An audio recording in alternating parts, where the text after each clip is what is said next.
What's going on, everybody? It's your boy LiLHated, back at it again with a brand new video. And today we'll be watching 3 conspiracy stories, short animated film. I like the short animated film, so we might as well keep it going on the channel. But before we get into the video, I want to say thank you to the 100 subscribers that I got. Last week I did take a week break. We're coming back harder than ever this week. So I want to say thanks, and if you're new and you want to join them, make sure you hit the subscribe button. That'll help me and the channel grow a lot. And without further ado, let's get right into this video.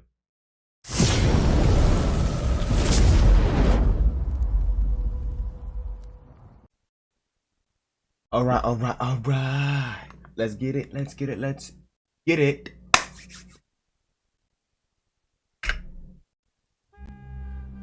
In the heart of New York City, overshadowing Trump Tower, for years now, there has been whispers of a conspiracy theory swirling around the golden facade, but none so strange and gripping as those involving the rumor about a hidden room that supposedly contains secrets capable of altering the course of history. Interesting. As an investigative reporter, I have always considered these theories to be nothing more than piles of steaming crap. And then I received an anonymous tip about a hidden elevator that leads to an unknown floor in Trump Tower. The source said the secret floor had papers and recordings that could unravel a world conspiracy. Skeptical yet intrigued, I decided to pursue the lead. My investigation commenced with the blueprints of the building, but there was not the slightest indication of any hidden floor or secret elevator. I was undaunted and frustrated simultaneously. I kept digging, interviewing former employees, security personnel, and even tower residents, most of whom dismissed the question with a laugh and an incredulous look, except for one old janitor, Hank. His eyes went as wide as saucers with terror when I brought up the hidden floor. "You don't want to go poking around in things best left alone," Hank warned, his voice shaking. "Some doors, once opened, can't be closed. I, however, didn't stop to heed the grim warning. One late night, checking out the building's service elevator layout, something caught my attention. An elevator shaft that seemed to continue past the floor on the building's official directory. My heart was pounding as I approached it. With half charm and a fake ID, I managed to slip my way into the service areas of Trump Tower. Dimly lit corridors led me to the mysterious elevator. Old, made of brass buttons with years of wear and tear. There was one additional button at the top, labeled only with an enigmatic symbol. Preparing myself and holding my breath, I pressed it. The fucking Illuminati chat. Let me stop. And the elevator began to ascend. The ride felt like it was an eternity. The air inside was crackling, almost heavy with anticipation. Finally, the doors opened, and I set foot inside a lavishly decorated room, just like it had been preserved from another time. Everything exhaled gold and precious paintings. All the ostentation staggered me. What really took my attention was the large desk in the center of the room, made out of mahogany. On the desk lay a series of documents and a laptop with it. It is here where documents unraveled a complicated web of political maneuvering, money transactions, and secret meetings among world players. Yo, is that Drake, bro? That fucking Drizzy. But what really got me spooked was that over and over again, there were references to Project Golden Dawn, a world-class operation with the best politicians, billionaires, fucking Donald, bro. Look at the fucking clown. Let me stop. And even heads of state in the manipulation of world events for their benefit. The noise made me freeze. As my eyes scanned over the documents, I turned slowly to see that some figure was emerging from the shadows. The figure was none other than Donald Trump himself. Nah, Donald, dog. What the hell? Not looking surprised, but amused. "Welcome, George," he said, his voice dripping with confidence. "I see you found my little secret."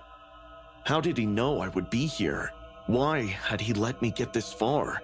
Trump indicated towards a chair and invited me to sit.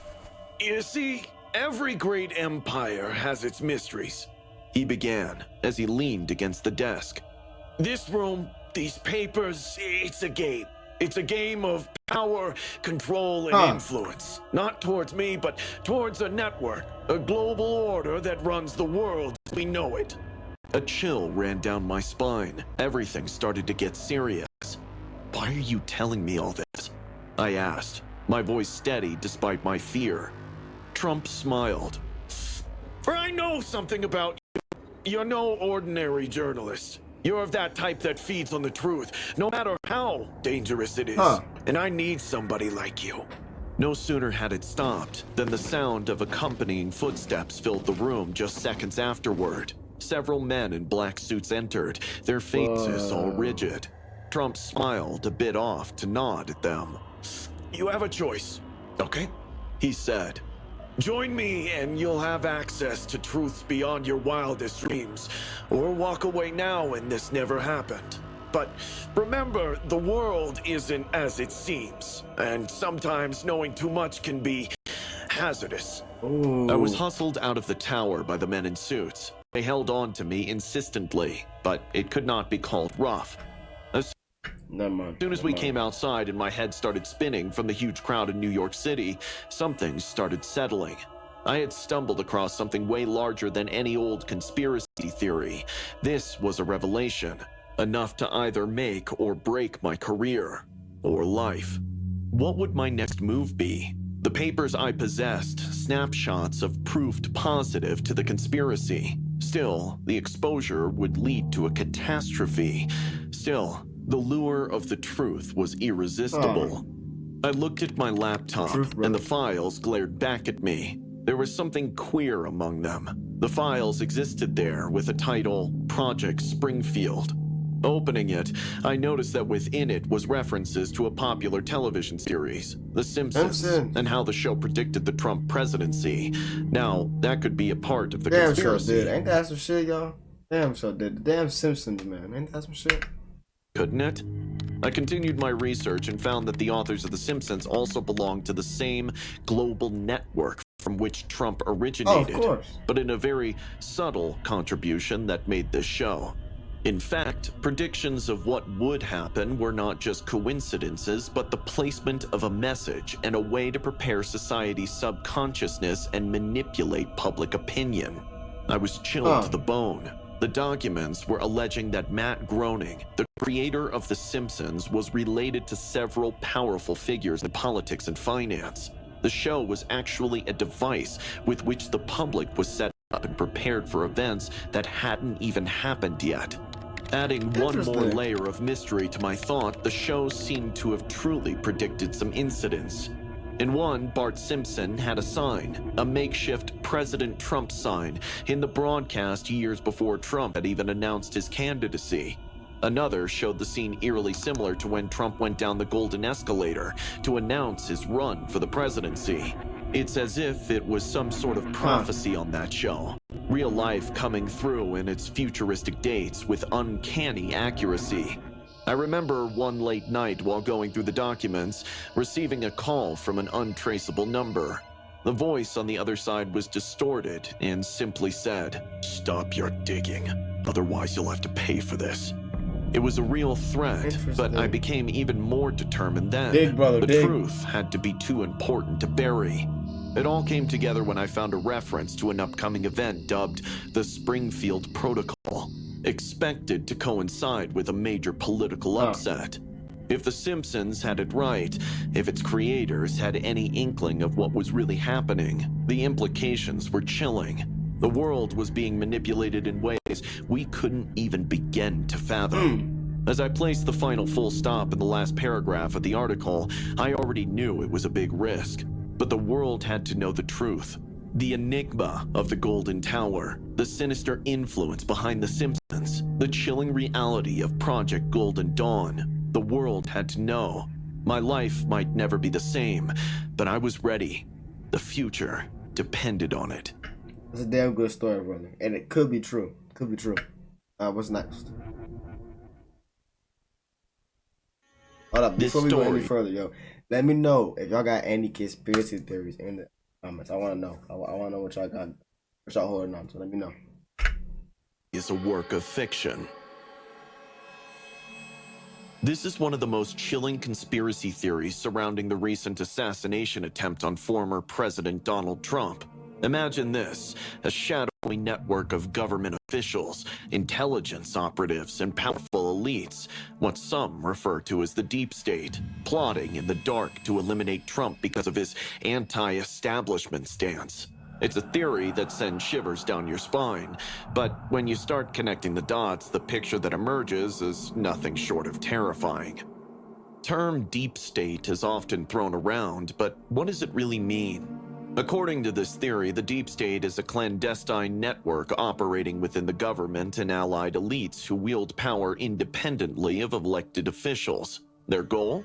To control policy, maintain their grip on power, and ensure that anyone who threatens their influence is neutralized.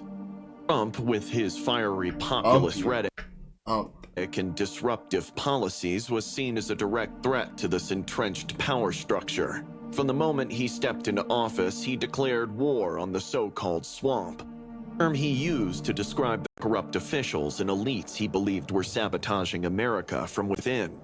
Fast forward to the rally in Butler, Pennsylvania, where a man who was barely 20 years old took a shot at an ex-president of the United States. Things just don't add up. It was supposed to be just another campaign stop, but for those who believe in the deep state theory, it was anything but ordinary. Let's start with the sniper, Thomas Matthew Crooks, who managed to infiltrate a highly secured area. How could someone get that close to a former president without inside help? Critics argue that Crooks had access to information that only someone within Trump's security detail could have provided. And then there's the delay in the Secret Service's response, a delay that some witnesses described as confusion and disorganization. Could this have been sabotage? Could certain members of Trump's own security team have been compromised? Those have emerged where people claim to have spotted the shooter and alerted the authorities as much as 15 minutes before the shot was placed. Then why did it take so long for the authorities, cops, and snipers to interject?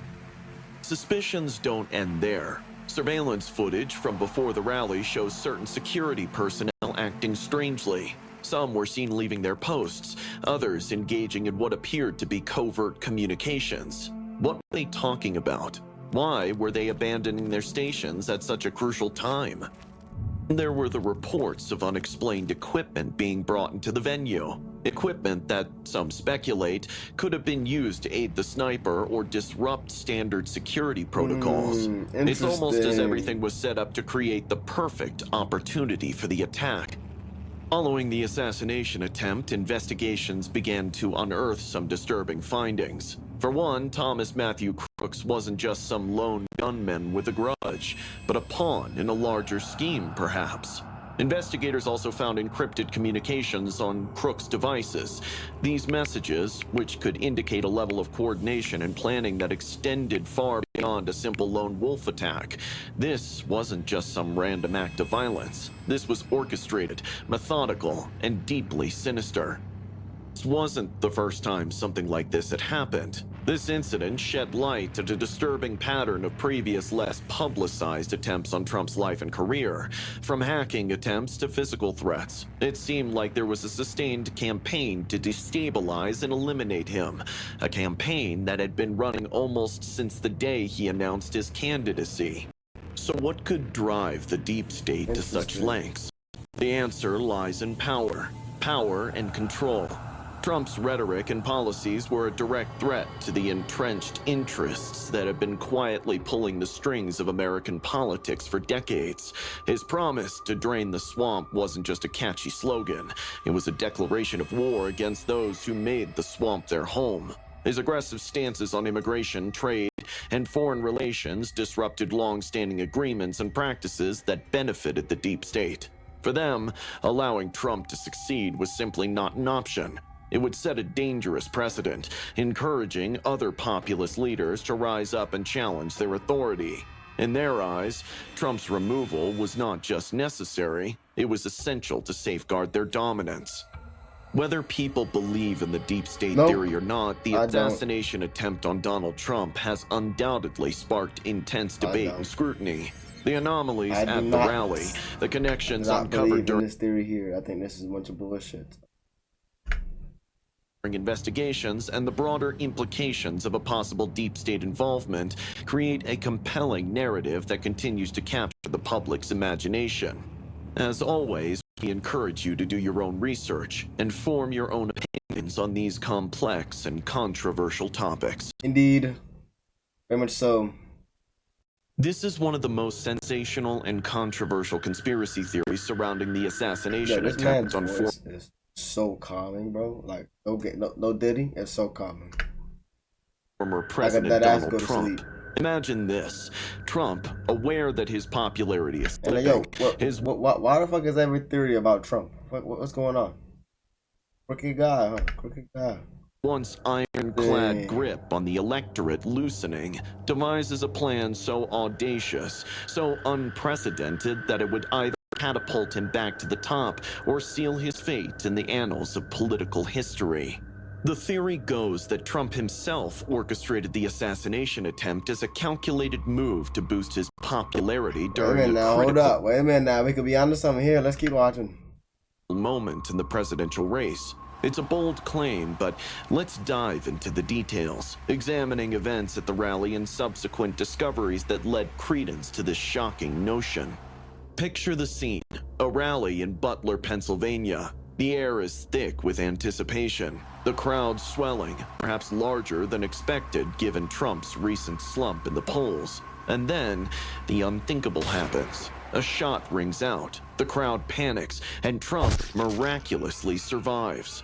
But was it a miracle, or was it all part of a carefully crafted plan? The timing of this incident is particularly off. Just weeks before, Trump's poll numbers were plummeting, his campaign struggling to gain traction. The idea of a staged assassination, designed to evoke sympathy, dominate media coverage, and reignite his base's fervor, starts to take shape. Let's talk about the rally itself. Despite Trump's declining popularity, the rally was unusually well attended. It's almost as if something extraordinary was anticipated, something that would draw the crowds back in. Enter Thomas Matthew Crooks, the assassin. Crooks, a man with a questionable past, somehow manages to infiltrate a highly secured area, positioning himself for the perfect shot. Critics argue that such a feat would be nearly impossible without inside help, suggesting that the event was staged with a cooperation from either the Secret Services or from someone within Trump's own security team. And then there's the response, or rather the lack thereof. Witnesses at the rally reported a delayed and seemingly disorganized reaction from the Secret Service, almost as if the chaos was prearranged, designed to create maximum impact without actual harm coming to Trump. But it wasn't just the rally itself that raised eyebrows. The aftermath was even more telling. Almost immediately, media coverage took a sympathetic turn, portraying Trump as a resilient, targeted leader. It was as if the entire narrative had been created to boost his image, to transform him from a controversial figure into a martyr. And it worked. Within hours of the attempt, Trump's campaign saw a massive surge that seemed almost too convenient, too perfectly timed. It's as if the event had the desired effect of rallying his financial base, reinvigorating a campaign that had been struggling to stay afloat. It clearly worked since his biggest rival, the current president Joe Biden, dropped out of the presidential race. And then, as investigators began, more pieces of the puzzle started to fall into place. Thomas Matthew Crooks, the man behind the trigger, was revealed to have a history of mental health issues and financial troubles. It's not hard to imagine a scenario where he could have been manipulated, coerced, or even paid off to participate in a staged attack. And speaking of payments, financial records show unexplained transactions in Crooks' account in the months leading up to the attempt. These funds were traced back to shell companies linked to individuals with ties to Trump's campaign, suggesting a potential payoff for his role in the elaborate scheme.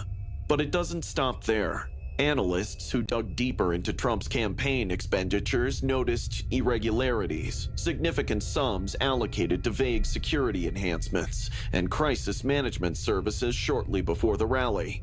It's almost as if they were preparing for something big, something that would require immediate and extensive damage control. And while the idea of a self-orchestrated assassination may seem far-fetched, it's important to remember that the use of dramatic events to shift public opinion is not unprecedented in political history. Indeed, it Leaders is throughout not. time have allegedly staged attacks or incidents to consolidate power, rally support, and maintain control over the narrative.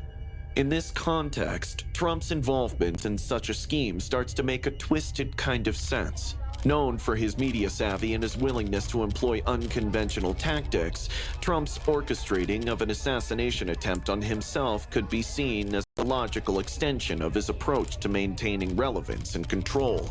By surviving the attempt, Trump could present himself as a martyr-like figure, enduring great personal risk for the sake of his political mission.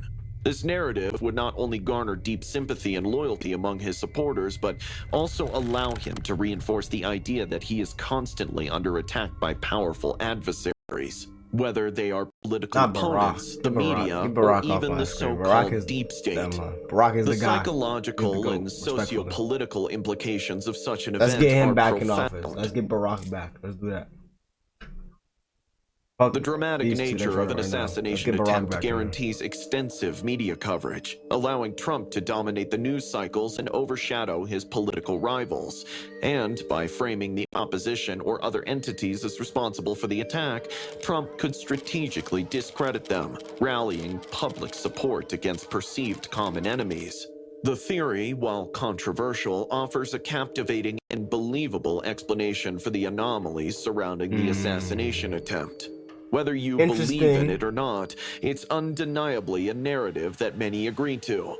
The suspicions, timing, the security anomalies, the financial trails, all of these elements create a story that continues to intrigue and divide.